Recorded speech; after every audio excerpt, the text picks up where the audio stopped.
So, without any further ado, here's Chris to go ahead and talk about web APIs. Exactly. All right, so you guys, a couple of people are here. Quite a few people were here last night. We talked about JavaScript, and it kind of has a little bit to do with web APIs, and it's all web-based. But basically, the competition is Saturdays. You got to use something with one of Google's tools in your competition. So, most of what they do is web-based. All of what they do is web-based. So it's probably a good idea to figure out what you can use and how you can use it. And this is a general topic. This has nothing to do with, well, Google has something to do with it, but it has nothing really to do with Google. It's kind of a separate entity. And so that's why we're going over today. It's applicable in lots of fields. If you get a job and they want a server and they want to offer a service, you're probably going to be writing something like this or using something like this. A little bit about me this time. I have a little more time today because I wrote this for an hour session as opposed to 3 hour sessions. I'm a graduate engineer. I have an undergrad, CECS, graduate computer science now. I like standards and cross-platform stuff, so if you write something for one operating system and ignore all the others, I generally tend to not like you because odds are I've used an operating system or a platform that you didn't even consider, so I've seen all the problems. But that's just me. I'm crazy. I have a small little side personal business called Ad Tracker Solutions where I've actually used and created web APIs, so I know a little bit of what I'm talking about, just a small smidgen. I use Rails and Ruby almost exclusively now. PHP is dead to me. ASP is long dead to me.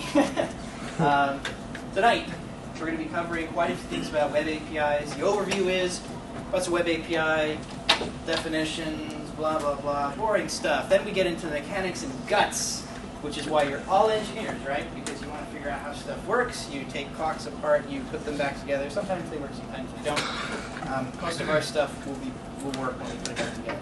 Anywho, then we go into protocols, and I don't want to scare you with the term protocol. Protocol just means an understanding of what's going to happen. So your understanding of what's going to happen in this lecture would be a protocol, and that's the schedule. Worked it in there. You didn't see that coming. Okay, then a couple frameworks that support, they allow you to use web APIs, allow you to create web APIs. A couple of those, and then we'll go into conclusion. I'll give you some helpful hints and places to go for more information, which is always helpful. What I assume about you, sitting here in the audience, other than being very receptive and love to learn new things, is you're familiar with the client-server architecture. And everybody knows what this is. You have a web browser, it's the client. You have a server, it's the server. I'll get into more detail with that and the breakdown of that as we go. So you should have a tentative grasp on the HTTP protocol. I'm not going to require you to know all the headers, so you don't have to know what a content length is. You don't know how. You don't. You should know which method is get or post. You guys all know about get and post, right? The difference. Sure. Okay, well, get is, it appends it as, in the URL, and post actually puts it in, so that would be part of the content length. It's part of the body. Yeah, well, that's just a real rough. XML format. You guys have all seen HTML probably, and XML is similar, but kind of not so similar. It's close, but not. Well, they both use the angly brackets. But they do worlds of different things, and therefore different purposes. And so you guys should pretty much know, you don't have to know XML and how to write it, because anybody that writes XML is crazy. You need a program to write XML for you, just like Java amplifiers. And you should know a little bit about web applications. Now, how is that different? Isn't that what you're here for? No, this is a web API talk. Web applications use web APIs, and web APIs can be used by web applications. And I'll go into that in a bit.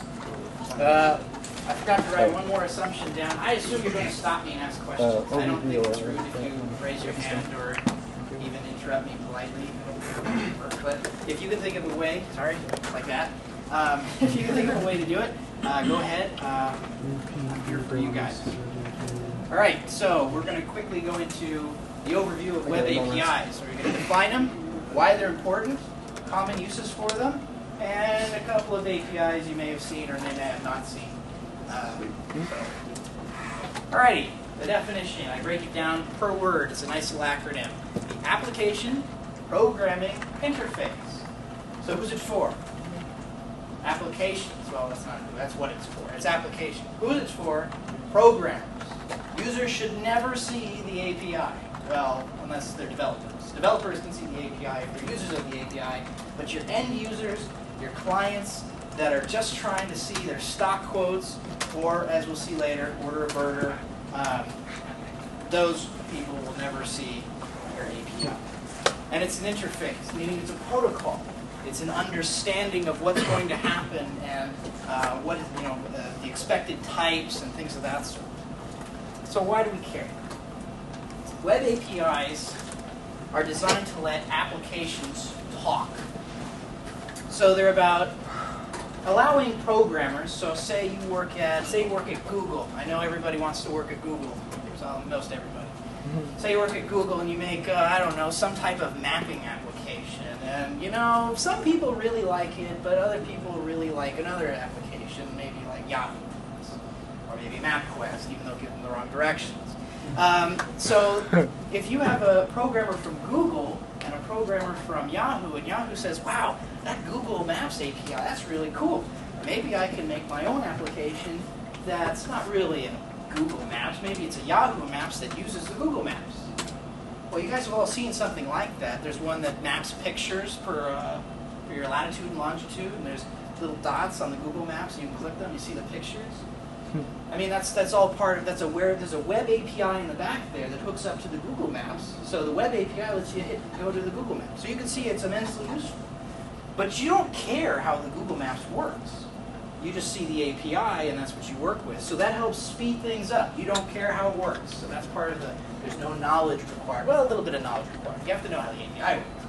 But you don't have to know how the back end works. Reduces errors. If you're told how to do something, it's a lot harder to screw up if you're writing it yourself. So if somebody gives you a way of doing it and say, just use this, just push a button, the easy button from Best Buy or something like that. I think it's Best Buy.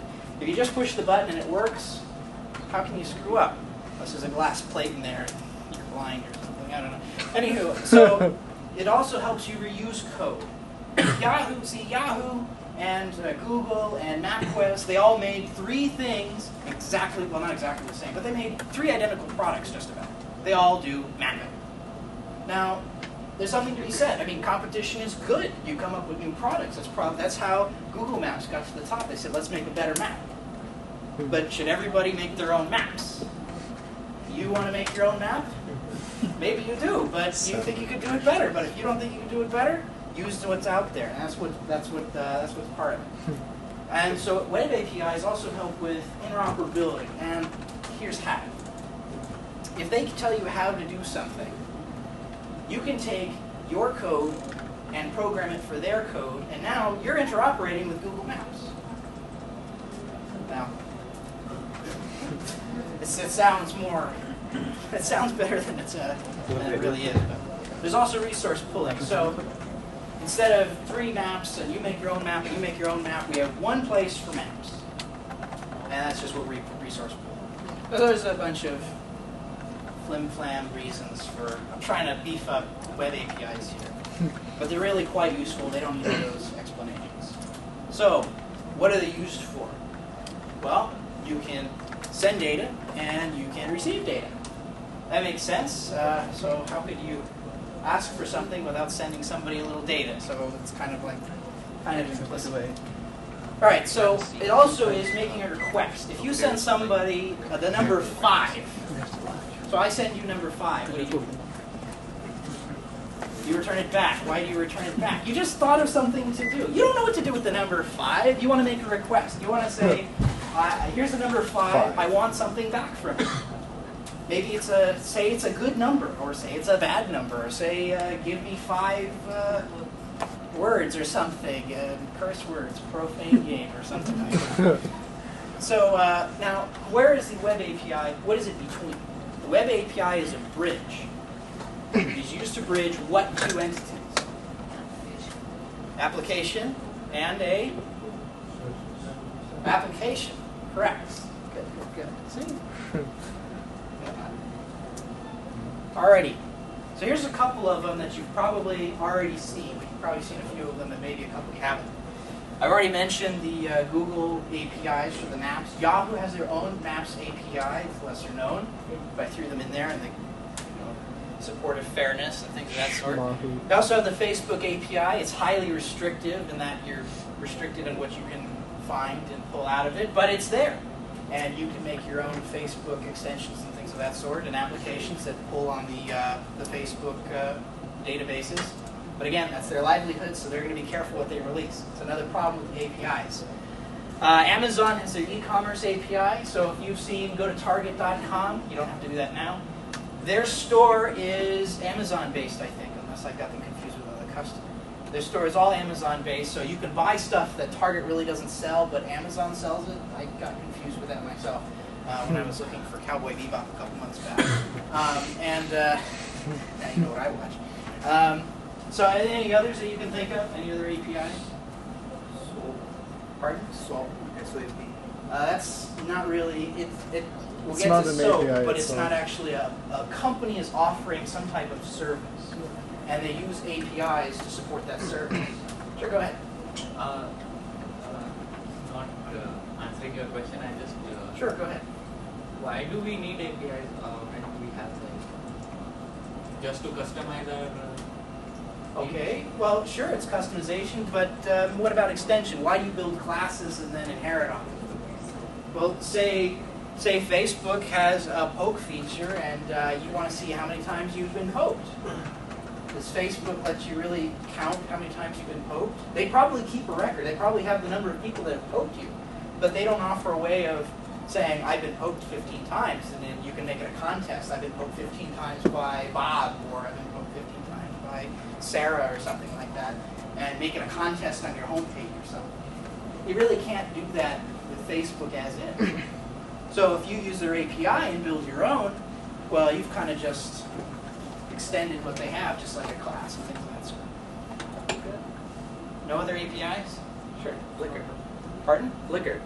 Oh, the Flickr API, that's correct. Yeah, and that was that Flickr mashup, Flickr and Google Maps. They put those together, perfect example. I didn't put them on there, even though I had it on there. Any more? Just say, what about live quotes from like online stockbrokers? Sure, you can do that too if they offer them. Most of them, you do it over REST, and I'll get to that later. Any more? Sorry, we don't. Okay, now we get into the engineering, the real mechanics, the guts. Okay. Oh, all right. Blood and guts all over the place. Yeah. Exactly. So that's why we're here. We want to take these things apart, figure out what makes them tick, and not much. You're going to see it's kind of clunky, but it works, and maybe you can make improvements and such. So, like we said, there are two parties. There's a client and a server, application and application. Then there's some type of data that's being housed inside these applications, and there's another client that's asking for stuff. I'll get to that in a couple slides. Then there's application languages, and that's the protocol, and I'll get into that in a bit. This is really kind of like a cover slide here. And then I'll go into a topology example where I spent like an hour getting the animations to work. Okay, so we've already discussed the parties. I didn't expect to have so many people, knowledgeable people here today. Usually have a client application. That's usually the application you're writing. So that's the term. Client application means it's yours. Then you have the server application on the other end that's offering an API, that's offering a service through the API. And that's the terminology. The server usually houses some type of data or service. Those are collectively referred to as resources that you want. So Facebook has a number of pokes and you want them. Or Flickr has images and you want them. Google has a map of some street that you've never heard of in Uzbekistan, and you want that for some odd reason. Anywho, so the application server has what you want and serves it up. That's the two requirements. It has to have what you're looking for, and it has to be willing to share it. And in some cases with Facebook, it's not willing to share it, and that's perfectly fine. They collect the data. They get to tell you what you can and can't do with it. Okay, so what are these application languages? Now this kind of looks like the OSI model. I don't know how many of you have taken the networking class, E450. There's a particular professor who shall not be named I had the privilege of taking the class with. But essentially, the OSI model is the networking, how everything goes through the internet, and well, networks in general. And you start at the bottom. So, and this is kind of upside down. I apologize for my vertical dyslexia. The physical link is at the bottom, so that's like your network card. I'm going way too deep into detail here. And then there's the link layer. Then there's the TCP layer, or sorry, the IP layer. And why the heck is that not on there? Oh, it's on there. It is. Okay, then there's the TCP, and then there's HTTP, which is the one we're interested in now. And as I said before, you guys should know a little bit about HTTP. What is HTTP? Just Hypertext transfer. okay, you all know the textbook definition. What's the last word? It's a mechanism which identifies The last word. It's Protocol. a protocol. It's an Secure. expectation of what should. Yeah, sure. If you tack on the S. HTTPS is the secure one. Yeah, it's a protocol, and so there's an expectation. There's some type of understanding between the client and the server, and you'll see how the roles kind of get mismatched. So that's why we're interested in HTTP/HTTPS. HTTPS is just like HTTP. It's actually exactly like It's exactly HTTP, but they throw in the secure sockets layer on top so that you get encryption and security and encryption. Then on top of HTTP and HTTPS, you have application-specific stuff. What would that be in the case of a web page? You don't count. You're part of UPE. You say again? your own content. Yes, the content. What is that in the format? What type? HTML most. So you can pull down files over HTTP. They've got a whole bunch of stuff. I have Vonage and the phone company, and apparently they do service updates over HTTP. For some reason, they used to do over FTP, but some internet service providers are blocking FTP for some reason. And if you do it over HTTP, they mindlessly forward the traffic.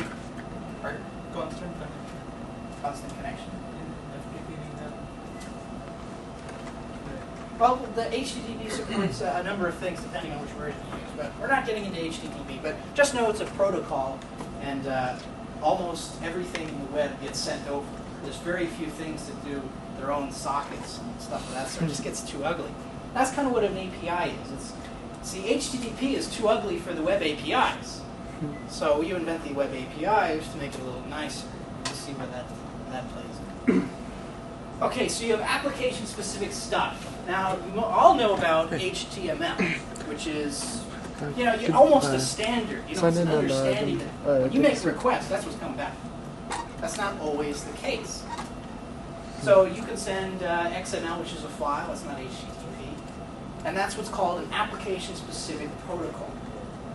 That's what I call it. So, say you want to order some really, really bizarro cheeseburger. You want a cheeseburger with bacon, eggs, lettuce, ice cream, and special sauce. And if ice cream wasn't the special sauce, you'd want to know what's in the special sauce. All right, so how do you order this stuff at various restaurants? You go to Carl's Jr. Say, I'll take a number 42. Curly fries, cross-cut fries, and a drink.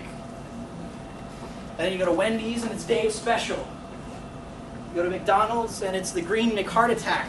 I don't know why it's green. Maybe because I threw the lettuce on there, or maybe it's mint tea ice cream. I don't know. So there are a couple different ways. They all order the same burger, but they all have different names for the same burger. Now, how do you resolve this weird mashup of protocols? So if you write something, I'm getting ahead of myself here. Say if you write something for the Google Maps API, is it going to work with the Yahoo Maps API untouched? Well, it might, if they have the same code. What are the odds of that, though? Nothing. So, pardon? Interpretation is different. Yeah, that's correct. I mean, they might be the same. Some freak coincidence. I don't know, but odds are it's not going to be that way. I mean, we can't get burgers down. What are the odds of us getting down, other things like purchasing and this side? So, the how of cheeseburger. So you go to a restaurant. Let's say you've never been to it. Maybe you go to a Jack in the Box. You want a cheeseburger. And the first time I went to a Carl's Jr., I didn't know how to order, really. That's kind of learned information I wanted to give out, that I was kind of confused until a friend showed me, oh, you order by number. Okay, well, if you want a combo, sure. Anywho, so what are the instructions if you go to a Jack in the Box right now and you want a cheeseburger? This is not technical. This is what you do when you probably don't do it anymore, but say you go to a new restaurant, where are the instructions for ordering? Look at the menu. The menu, correct. The menu tells you how to order. That's the protocol. You expect there's a menu there. So there's a menu expectation protocol. You expect there to be a menu. If there's not, you walk out. Or you make up something off the menu. If they complain, oh well. Okay, so what about the names of things? Have you ever been to a restaurant? You say, what the heck is a bomb burger with pickle sticks and something? Well, who knows? It was a cheeseburger and fries. They just called it something weird. You ever see the Simpsons episodes? They're at the island of Screechy and Scratchy, and they have like weird names for the hamburgers and stuff. How do you know that the names are the same? Well, you kind of don't. That's why most restaurants like Denny's or something, they put little pictures of what you're ordering, which is nice. You know, then you get more hungry and you buy more or something. So what about the types of names? Now it makes sense. It doesn't really make sense in the case of menus because you're ordering food. But maybe there's something to it. What if their name is, I don't know, come up with something. Mike, you made bear claws last night. Let's come up with something else. Pick a name, pick some type of object, a noun. Spaghetti. Okay, non-food. Blankets. Okay, say there's blankets on the menu. Now, before you run out of the restaurant, say blankets is on the menu. What type of name is that? Strange. It's a strange name, but it's what would you call it? It doesn't apply to restaurants. It's a textile. That's what that is. So you don't normally expect textiles to be on the menu. So what do you expect? Well, food, but burgers is a type of, well, it's usually lunch meal. That's one classification. It could be, maybe it's a meat product. Maybe you're vegetarian. Maybe that's what's important to you. So you want something that's meat and non-meat. Those are your two types. So you're breaking them down into various components. So a burger is really meat, ice cream, well, my burger, lettuce, and everything else I put on there. So you need to figure out what the names on this strange menu you've never seen mean, and then how to actually order. So the menu just says the names of things, but how do you actually order it? How do you usually order at a restaurant? Go ahead, throw it out. This isn't a trick question. Sure, ask a waiter or waitress. Well, they usually come over, right? That's another expectation of the protocol. You expect them to come over. Sometimes you go to sit down at the bar and you just tell them what you want. There's no real waiter waitress thing. There's a couple different protocols. But for the most part, you ask somebody, and that's part of it. But how about for APIs, web APIs? How do you ask for something? What's the syntax? What are they expecting? What are you expecting back? I mean, wouldn't it be nice? You went to a restaurant, they didn't give you a check because it wasn't part of their protocol?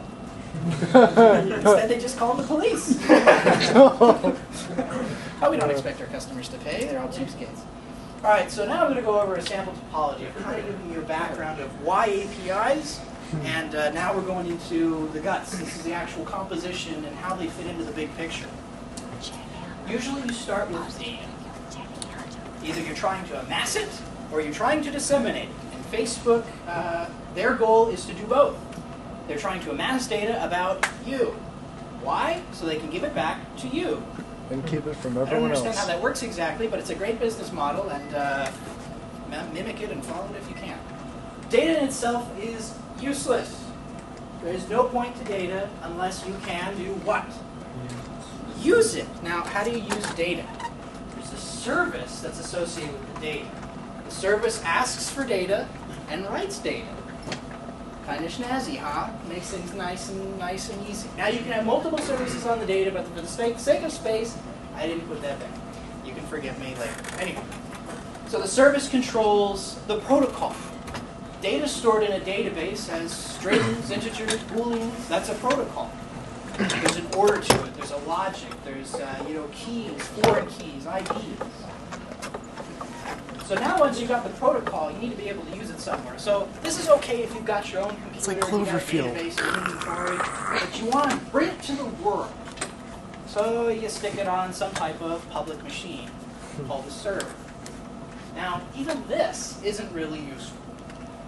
You kind of need something else.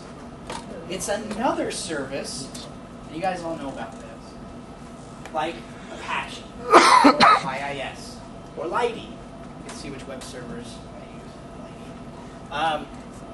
And there's a protocol for that. Web server has its own protocol. It's called HTTP. Usually runs on port 80, but you don't have to, or 443, I think that's the port, so double check me on that one, for SSL. And that's the understanding. It will be listening at port 80. It's a well-known port. More protocol stuff. All right, so even this isn't enough. You got to get Apache or your Lighty or IIS to talk to your service. And you guys, if you've ever programmed your own web application, have done that. And I should have had something come up there. There we go. So, like PHP is a hook into Apache, so that Apache knows how to interpret PHP, which is your service. Okay? Rails is the same way. It's got a hook into Mongrel, hook into Lighty, and it's called FastCGI. ASP is the same way. It's a DLL hooked into IIS. I'm not getting into IIS. All right, so now we've got something. You've got data. The service can talk to the data, and it can talk to the web server, and it talks to somebody. All right? Who's making requests? Clients. Who's a client? Application. That's correct. They're also called agents. All right. Any computer Usually, that who's the behaves. agent? Web browsers. That's correct. There we go. So I stole a snapshot of the UPE homepage before I came here, and this is pretty much the path that it took. You're sitting at your computer. You typed it into the web browser. It went through. I'm not going over most of that. So it goes through down to the data, comes back up to the web server, and you see the content. It went over everything. It went over the link layer. It went over the IP layer. It went over the HTTP protocol, or HTTPS, depending on which one you use. It also went over the HTML protocol, which is what the browser understands. Whew. Okay, so is there any reason why this has to be a browser? Otherwise, everyone has to code oneself. Pardon? Everybody has to code oneself. That's how you will be interpreting your content. But yeah, they have a whole bunch of them. There's Safari, so there's different browsers, this is correct. But why else?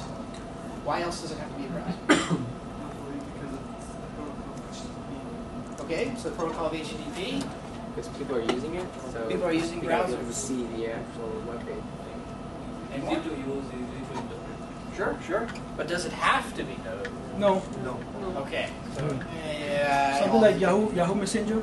Pardon? Something like Yahoo Messenger. Well, that doesn't really operate over HTTP, but Well, yeah, it's- there's no reason why. Have you guys seen like little JavaScript chat thingies? That goes over HTTP. Amiibo and you can telnet it and Yeah, comes out and boy, it's it's good hardcore, luck. I tell you. Tried before. That's Really? correct. There is Telnet no SMTP. reason it has to be a browser. So it kind of ends up SMTP, looking yeah. something like this. You've got your client, your end user, Or something. with their client browser, and it talks to some type of application server which has its own web server in it, has its own service, and has its own data. And that server in turn talks to the service application. So this is the client application, and that's the service application for extra stuff. So it's kind of like a proxy. It's actually pretty close to how proxies work. There's a little less on this side, but it's almost a proxy. They do different things, but it's out there if you know about it. So, how can we reduce this down? And this is the core of web APIs in the next slide. How can we boil this down? You get to see my animations that I spent an hour on. Ooh, okay. So it pretty much boils down to you've got two services talking over HTTP, and it goes through the web servers to do this. And there are two that I'm going to mention tonight. It's they're approaches. One's called SOAP. The other is called REST. So they pretty much sit, if it will go. They pretty much sit here. Actually, I messed up. The web server's still there. SOAP is in between. My apologies. And again, the same with REST. The web server is still there, but it's going in between. Should have spent another 5 minutes working on it. So, yeah. Okay, so now we're going over the specific protocols. I'm going to go over a quick overview of what protocols are and how they're done over the Web API common. The two common ones are SOAP and REST. There's a couple other ones I'm not really going to cover because they're either dead or dying. And also, I'll hint how to roll your own, just in case you're crazy, like him probably with the telnetting to Evo. No, sorry, I don't mean that. SMTP. Actually, that's honorable. Alrighty. So, we've already discussed application level protocols, HTTP and HTTPS.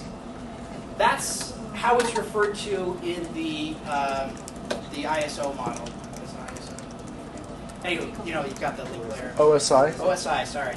Yeah, the OSI model. That's how it's referred to. It's called the application. But that's not really the application because you have HTML running behind it. But who says you need HTML? Nobody. So what is a web API? It's an abstraction. You're abstracting away this concept of HTTP. Do we care if it's over HTTP now? No. It could be over TCP, but it's like, we just decided HTTP because the web runs in HTTP. The big serial Now, name. there are two things you can do with, well, pretty much all types of communication. You can either send a message or a request for something to happen in an RPC call, which is called a remote procedure call.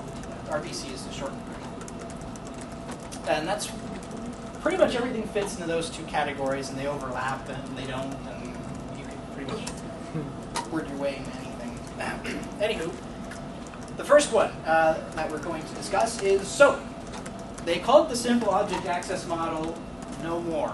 Oh, sorry, Simple Access Protocol no more, because it is not simple. I think it was abandoned a couple years ago. It's XML-based, meaning all the communication takes place in the XML format. So it doesn't even use HTML. It's over HTTP and HTTPS, but it does not use HTML. It's XML. And you'll get a very ugly, distasteful taste of that in a bit. The community is moving away from it. Why? Because it's yet one more layer on top of the pizza. And the more layers you add, the slower it gets.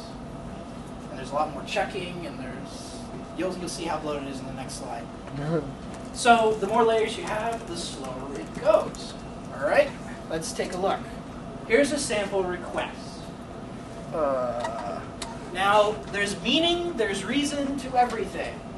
Maybe some of you that have actually opened up like Wireshark or something and have actually taken a look at traffic between web pages, you make a request and it comes back, you'll probably realize that the first 4 lines aren't actually part of SOAP. They're part of the HTTP, HTTPS protocol. So, what does this mean? Let's take a look. The host. Where are we going? We're going to some server that I made up, and I don't know if it actually exists, called applicationserver.com. That's the host name. That's where all our traffic's going. What do we want? We're posting something. So post is, remember, get and post. Get appends it to the URL.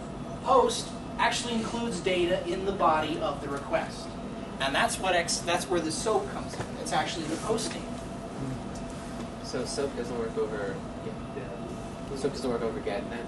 Pardon? SOAP does not work over GET. GET? GET. I suppose you, no, because you have to append it to the message. I mean, if you wanted to encode it as a URL, and you're crazy as a fox like that, you could probably hack something together, but I don't think anything really supports it. I think all the expectation is, post it. You can't escape XML in that URL. You just get, You might be able to. I think you can. Well. But it would be very messy, and plus you have zero privacy even over HTTPS because it's sent in clear. So yeah, you can probably do it. There's a maximum length URL still. That's true. There is a maximum length URL. So you might actually exceed it with a basic message like that. All right. So now we get to the SOAP part. There's really nothing to go over with HTTP. All right, so remember it's in XML, so it has to be a valid XML document. So you go over which version it is. There's a couple more things, but this is just very basic. There's also a header. The header is very long. It doesn't have to be. You can specify other options in the header. For the most part, it'll probably be blank. It's usually only for special cases you want to control a function. You want to control part of the protocol of SOAP, and that's sent in the header. Then you have the body, and this is the envelope. The envelope contains the body, which contains your stuff. And the envelope, it pretty much creates an environment for your data. And I'll go over it right here. Okay, this line is strange. XML, and whenever you see NS, it generally means namespace. So it's the XML namespace, and it points to this strange URL. And the strange URL is actually the World Wide Web Consortium, and they've posted what certain things mean. They've declared a namespace, but in addition they've declared other things. But right now we only care about the namespace. If you want more information, go to their website, get lost because their navigation is awful. Sorry. It also tells you about how they're encoding it. There's a couple of encoding styles. It's a standard. Then you get to the actual body, and you want to, oops, that should be burgers, not stock. You want to create a new body, and you want to import your namespace. So you want to figure out what things mean for you, and you do that. You post your own at the server. I'm not getting into how to write a namespace file because it boggles my mind. It's probably easy, but it's probably best if you let some tool. And they have a couple at this w3c.org, w3org site. So you want to create some type of structure, and you're trying to send it some structure. So you want to list some orders, because you want to order a burger. You're hungry. You want that ice cream burger. So what you're going to do is you're going to say, I'm going to create some type of orders and send it to the server. I'm going to use the namespace that I've set up at my application server called XML namespace burger. So that's going to import it. Then you actually want to create a single order. What do you want? You want a cheeseburger. So I've imported the namespace B, and that includes orders, order, what? An ice cream inside an order. Get that in a bit. So I want a cheeseburger with ice cream. Why? I don't know. I just thought it was something strange. You close it all up, and then you move on. So then you send this message off. The server says, back. You'll notice the first, 6, 7 lines? That's common to the HTTP protocol. The server is responding and says, here you go. I didn't calculate the length because I value my time. You also have some server information, the content link, crap like that. Then you have the response. It comes back in the same format-ish. It's a SOAP object. It's this protocol. You send SOAP out, you expect SOAP back. But there's a couple differences. This one has the same envelope, and it's a certain type. You can return the same stuff back, but most of the time you send some type of special response back. Because it doesn't make sense to say, I want a burger. Okay, well, here's your order back. You usually want a receipt or something. So I did something like this. Maybe there's error checking. Is there anything misunderstood? No, I understood just fine. You're okay. Was there anything? How much do how much will it be? So you say, oh, well, that'll be $7.50 or something. Maybe there's tax. And then you close the response, you close the body, and your API should interpret this and give you some type of object back from all this. Because XML can be parsed and turned into objects and things. That's how it's supposed to work. Now, what's the problem? Yeah, pretty much. If you wrote that by hand, and I wrote that mostly by hand, I copied from a couple people, but I wrote most of that by hand. Yeah, it stinks. It's complicated, it's error prone. I'm pretty sure it doesn't work 100% because that stock's still there, it's the burgers. Anywho, what you really want to do is encapsulate this somehow in a function call. And that's what an API does. So the API will execute this stuff for you. It'll generate the SOAP stuff and then send it out. Now, that's assuming you've got a SOAP library available to you, and you usually do if you're using PHP, ASP, Java has one, Ruby on Rails has one, and if you name it, there pretty much are libraries out there. But you can always write your own. Okay, but they're functions, so where do we get these functions? So you go to Google and you say, hi Google Maps, I want to use you. How do I order? Where's my burger? Well, usually they will give you a template, and Google does. And you got to figure out what it's called. It's called WSDL. Well, there's a couple app names for it. WSDL might be another specific one, but essentially it's a template. It's a menu. And usually the application server developers will give you. So Facebook, their developers give you this menu. And Yahoo, they gave you this menu. And from this menu, you can write your own, or you can actually use their button and fire them off. So who else gives out WSDLs? Amazon, for one. Here's what one of theirs looks like. This is a straight screenshot this morning, actually this afternoon. Doesn't look any prettier, does it? Well, if you wanted to write your own API, you could definitely use this. This is what Amazon is expecting from you. What it means, this is their menu for you when you want to work. You want to ask them. This is their syntax. And usually they'll provide you these WSDLs on their developer websites and things of that sort. It's pretty much a repeat. It uses something called XML schema definition. And a schema, if you've taken anything with databases or care about databases or use databases, a schema is a layout of data. And that's what it is. It's like a database layout. It's telling you what it's expecting, what type. So is it a textile or is it a vegetarian meat? And you better hope it's not either of those. Just kidding, the vegetarians out there.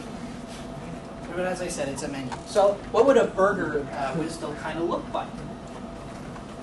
Well, we've got orders and order. I don't know why I flipped them. I put everything. I put the dependencies above. It's just habit from C coding, I guess. So they have a couple different things. There's elements, sequences, and complex types. There's a couple other ones. There's attributes and things. I'm not going to go into the.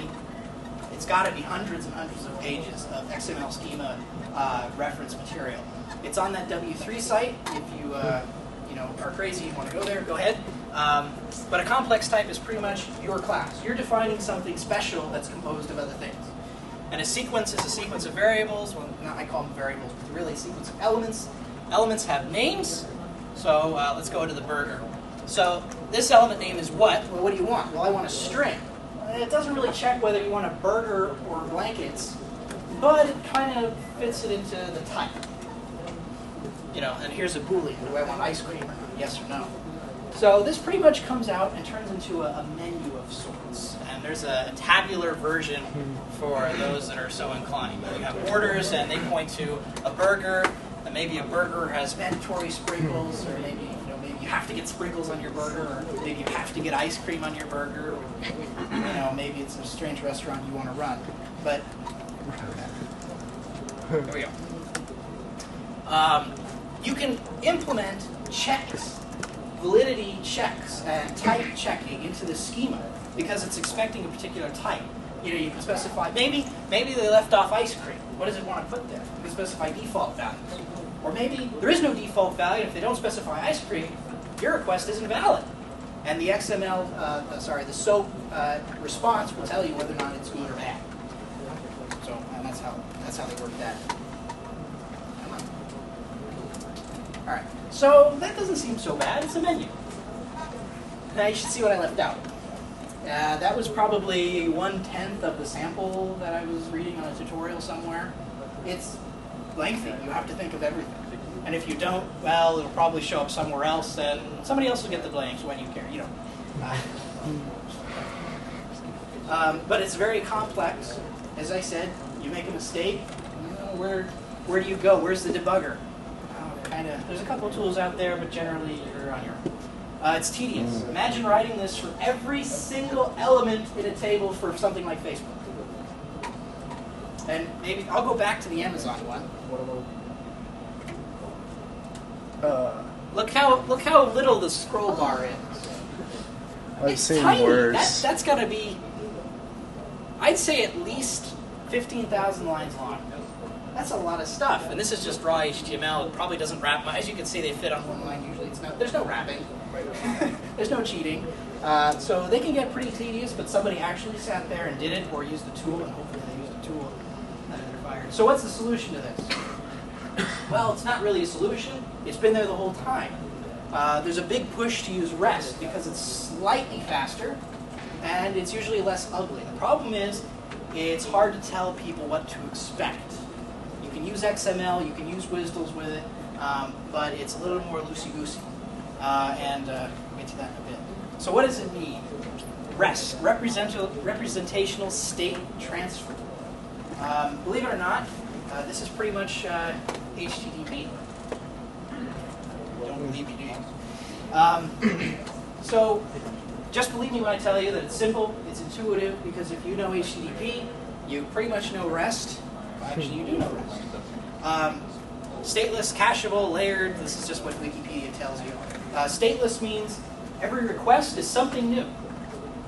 How do you save state in an HTTP session? Cookies, correct. Why is there a state with that? Because it's on the client and they can send it every time. Right, but the server keeps the state. The protocol itself doesn't care about state. There's no sequence numbers. Well, there might be a sequence number back, but that's for other things. Cacheable. Not really applicable for web services, but they list it as a plus. Essentially, you can do things twice without actually having to do them twice. So maybe somebody says, I want all the people that have poked me in the past 24 hours, and they're requested every 10 minutes from Facebook. That would get pretty slow. So what if you could cache that data? It doesn't really change that often. So you can cache that data just like a regular HTTP request, and the servers can hang on to it, and they can check the timestamps and all that other stuff. And you would just cache the generation, and then they get the same copy. They wouldn't know. I don't know what the heck they mean by layered. I'm just going to skip that. But it's lighter weight versus SOAP. There's none of that XML stuff, and I'll show you in a second. There you go. What's it look like? It's a URL, but what protocol? Get. HTTP. And that, indeed, is what it is. It is HTTP, but it's based on your server architecture and how. So here's the response. You guys pretty much know this. So if your server is going to respond, you pretty much want to represent data in the same way that XML, SOAP was doing, with a little bit of XML. You don't have to, though. That's the trick. So if you want to come back and say everything's fine, and that's all you want to display, that's what you display.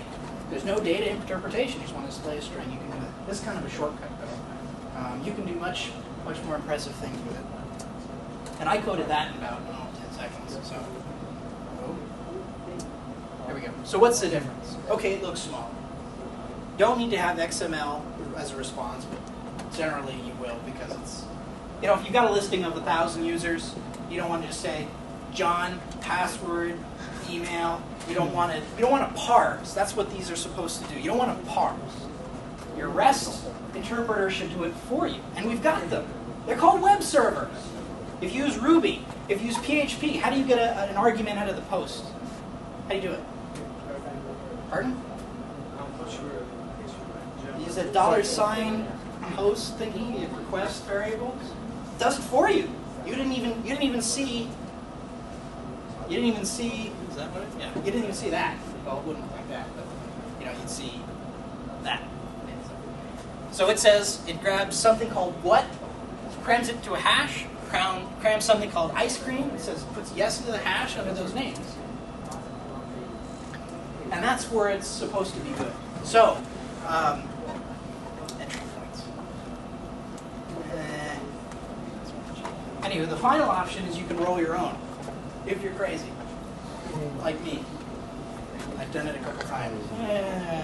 There's a couple of problems with that, but I'll get to that in a second. You can choose your own way of doing these things. You can go the SOAP route, you can go the RESTful route and say, let's use XML. And sure, you can do that, but you've just reinvented SOAP. I don't applaud you. You use HTML. You can send data back as HTML and say, render this, or interpret this. It's a DOM tree.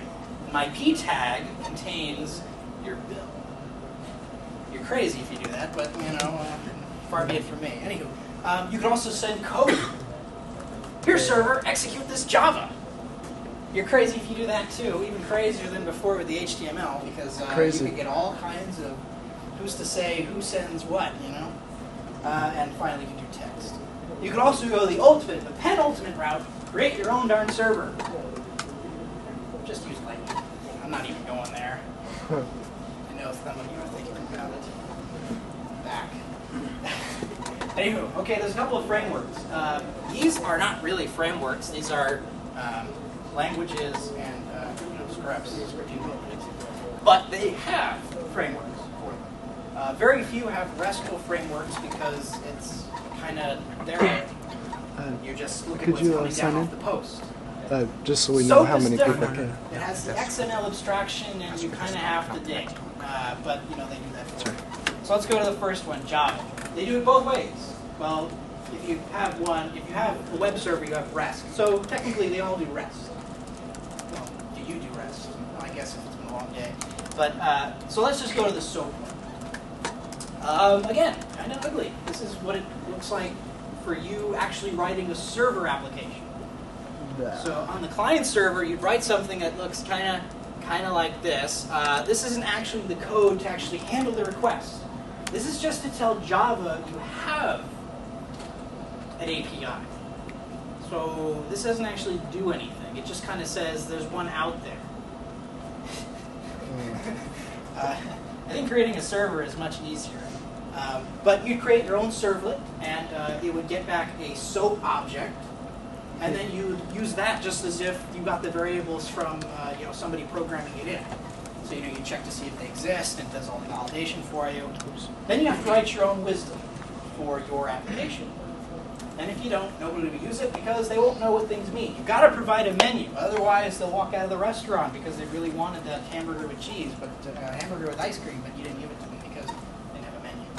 Be sure to send them a check though, unless you're open source. Okay. Then make them give it back to you Exactly. after they use it. You can keep that one. PHP also offers a SOAP interface and a REST interface. I haven't used PHP in a long time, But there is a talk on it on Thursday. Yeah, so come back. It's Thursday? Thursday. Come back Thursday and they'll talk about PHP. I don't know if they'll cover WSDLs and web APIs in specific. Probably not. It's probably general talk.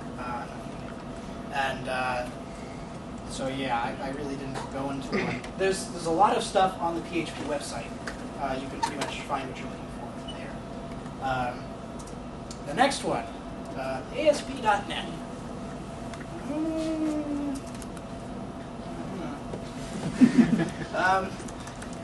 They do have a web service class.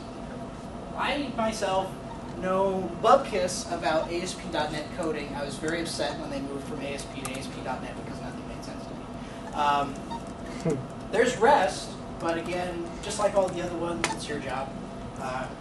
It'll parse the variables for you, and you get to decide what to do with them. But there's no real structure. There's no REST framework for you. Who has one, though? This is some cool stuff. Anybody heard of Ruby? Rails? Okay, more people with Rails, even though it's based on Ruby. That's kind of strange. Ruby is a programming, well, it's actually a scripting language. It's not, I don't think it's compiled. It's a little on the slow side, but it's pretty expressive, as this is pretty much the base server. This doesn't actually handle the request, but this is Rails' version of Java's I'm creating a web service. So, you're pretty much defining what things are, and this is going to seem like a strange syntax, and I really won't get into it. But looking at it, you can kind of figure out what it does. You're creating an order API, and it uses their web service, just like ASP.NET or Java's. It's using their web service class. And you're creating a method called Burger. Now, this is REST. This is not SOAP. So, where does this method come from? Where is the method? How do you say, I want a burger? REST again is part of the HTTP protocol. How do you request something from a web server? Do you say the method?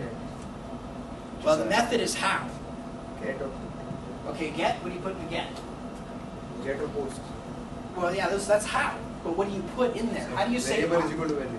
How do I want something? Variable is equal to value. Pardon? Can't hear you. Very string.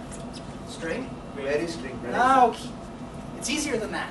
Variable is equal to value. No, easier than that. How do you request something from a server? I'm going to Google and I want the iGoogle homepage. URL. URLs. That's how you get to it. You can say, I'm going to some application web server and I want a burger, darn it. And that's how you do that. That's how REST works. You go over and you request it via the URL. The URL syntax is how you do things. Rails has this neat syntax where you have, they heavily use the component view, the model, the controller, and the view, the MVC. Ever heard of that? So the model's your data, pretty much. That's your database and stuff. And how the data, that's another protocol, how the data is interpreted and what things mean. The control, well, I'll go to the view first. The view is what you see. So a view could be HTML. A view can be XML. The view can be a file. It could be a JPEG. You could represent your whole user database as a JPEG if you wanted to, and Ruby could put it together with the ImageMagick library. I don't know why you want to do that, but you can, and you could say it was cool. Well, I'd say it was cool, but your friends might. Probably say get more sleep, more caffeine, one or the other. So what you want to be able to do is have the URLs be part of the protocol, and that's what REST is. Let's see, I got notes here. All right, so you can return a couple things with this RESTful API.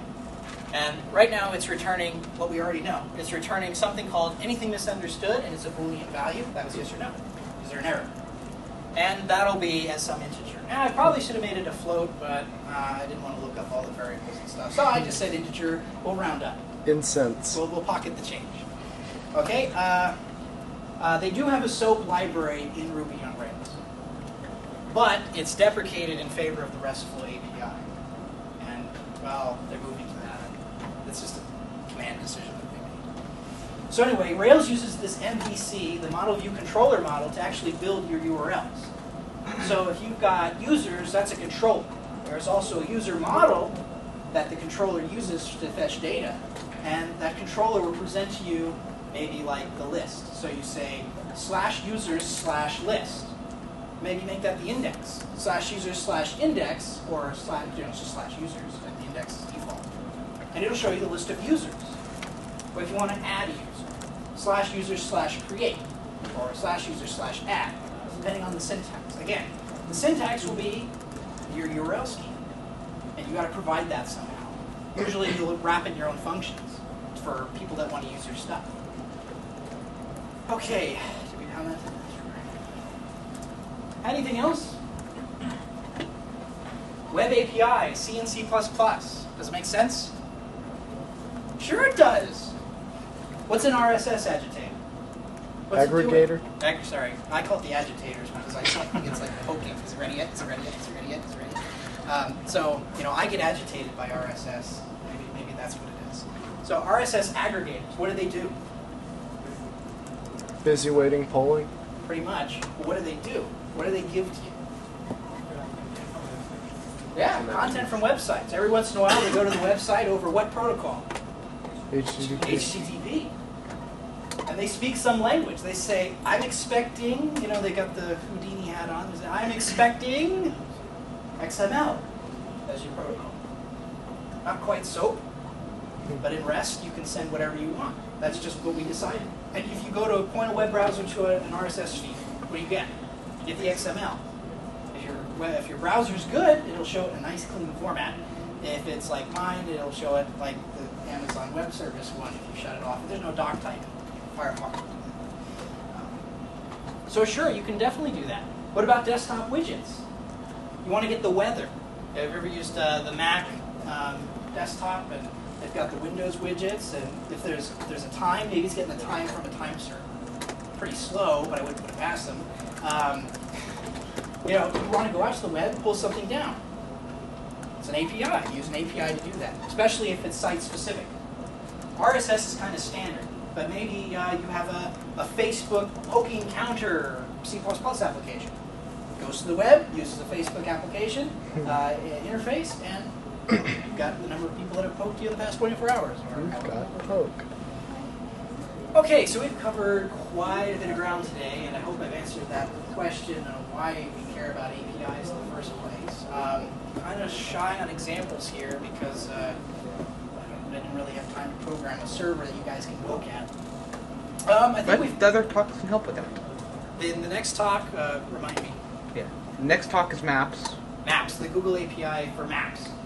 And then- using what you just learned. And then Thursday is an actual The REST open, API. It's the open social. No, Thursday is GData. G-Day? G-Data. Google G-Data. Data. Okay. Which is it's a REST API based on Atom. Sorry, I guess we're trashed. Yeah. Okay, that. You didn't see, these aren't the droids you're looking for. So you'll actually be using it in a couple of minutes, I guess, if we can get the room next door. So you pretty much figured out how it works. Where does it live? Application. You got two servers, they're talking. What's to stop you from polling Facebook? What's the other one? You can do MySpace. There's a couple other ones I haven't really heard of. Pardon? Hounds? I guess so. Kind of social. Good? Yes. You can take all those things and conglomerate them into one page. And you can do better than just, let's put 4 different iframes on them. You can write your own application that says, how many times have I been poked? How many times have I uploaded a picture? You can do statistics on it if you're really crazy. You can do, how many times have I gotten a message from so-and-so? Or maybe it's you can set certain things like, is it a crush? Is it something else? You get a factor. I don't know. The sky's the limit. But you can combine these things and redisplay them as something else. And I've gone over a couple of the common frameworks. So that's Java. They've got their own stuff. There's more. I tell you, there's more. PHP, a little bit of it. And Ruby on Rails. I hope you guys please check out Ruby on Rails. It's really cool. There's a tough learning curve at first, but trust me, it saves you time. What about Python? Sure. You didn't mention that. Pardon? Python? Python. Python? Sure. Python? Definitely. You can do a lot of cool stuff with Python. I've never really delved into it myself, but Michael. And the Google Data talk on Thursday, even though we're doing PHP, it's based off of the Python library for Google Data. Okay, for those that didn't hear that, on Thursday, there's the Google Data. It's based on Python as well. So we use the PHP client library, but it's very similar to the Python library. So PHP, similar to the... Okay. the language isn't, but the client library is. Protocols. I hope you've got that drilled into your head. The application, programming Protocols. interface, Again. protocols. I said protocols. Anywho, here's a couple of quick pointers if you want URLs. I think we're going to be posting these slides, so I guess there's no real rush to write them down. If you've seen PHP, this is the PHP website. Go to there's a slew of classes on SOAP. There's one SOAP class, and it's got everything you need to do whatever you want. You can add functions, add variables. And it'll produce the XML syntax for you. And I do believe, I didn't check this, I do believe it'll generate the WSDL syntax for you. Don't quote me on it. But I hope it does. There's references about on ASP. There's you have to know what you're looking for. It's called the web service. That uses SOAP. There's no REST API. Well, there is. You get them from the post data, but there's nothing like the Rails one, which will actually specify the WSDL and what it's expected. You'll uncheck it for you. You'll have to do that yourself, just like if they submitted a form. So that's the downside. Okay, I've talked about Ruby on Rails extensively. This is the manual. Well, it's not really the manual. It's like a tutorial book, and this one covers the web services class in specific. There's also the RubyOnRails.org site, which is a great place to get lost at, and they'll try and get you to buy their books, but a lot of the stuff's available. I highly recommend a book called Rails Recipes. Very good book. And, he's got like 100 or so examples of using Rails. A little outdated. Some of the stuff is dated for the old version of Rails. The keyboard. So that's some pretty neat stuff. What? Okay, more help. The XSD specification is longer than the Amazon specification. So I don't know how much help that can be. I mean, they give you lots of examples. They've done a great job putting examples together and such like that. If you really want to learn how to roll your own, that's the place to start. This is the standard for SOAP, well, the XSD, which SOAP relies on. So if you want to create your own WSDLs and such, that's a good place to start. If you want to be a little better, use a tool to generate them. Sure. You said there are some tools to create residents. Are there any open source tools? I'm pretty sure PHP has one. Java's got Java, something. Mike says Java has something. I use Yeah. Eclipse WTD. It's like a project on Eclipse that will generate visualization Sure. classes or Eclipse. So he has an Eclipse plugin. I'm sure NetBeans has something. I think you can generate them in NetBeans, which is Java's editor. Can you do it from Visual Studio? Yeah, don't know.